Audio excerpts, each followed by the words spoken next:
आपलं स्वागत. पाहूयात आजच्या ताज्या घडामोडी. गडिंग्लज तालुक्यातील हनिमानाळ येथे श्री रेणुका देवीची यात्रा मोठ्या उत्साहात पार पडली.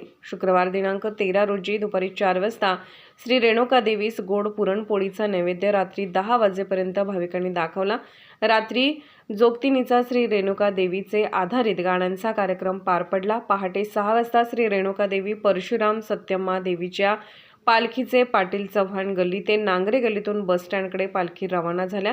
तेथून गेली चावडीजवळ बलभीम दूध संस्था श्री मारुती मंदिराकडे त्या पालख्या रवाना झाल्या. यावेळी बारीक खारीक खोबऱ्यांची भंडाऱ्याची उधळण करण्यात आली. पाटलाच्या शेतामध्ये कुंडीच्या भोवती कापूर लावून पालखी आणि सभोवती फेऱ्या काढण्यात आल्या. कांकण फोडण्याचा कार्यक्रम झाला. तिथून श्री रेणुका देवी, सत्यमा देवी, परशुराम या देवांच्या पालख्या देवळाकडे स्थापन झाल्या. श्री रेणुका देवीच्या व परशुराम व सत्यम देवी पालखीचे ओटीभरणी भाविकांनी केली. उदग आई उध च्या गजरात गुलाल खोबऱ्याची व भंडाऱ्याची उधळण करीत श्री रेणुका देवीची यात्रा संपन्न झाली.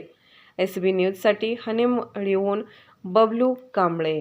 राजकीय, सामाजिक, आर्थिक असा सर्व घडामोडींचा आढावा पाहायला विसरू नका SB न्यूज चॅनल आणि नक्कीच सबस्क्राईब करा.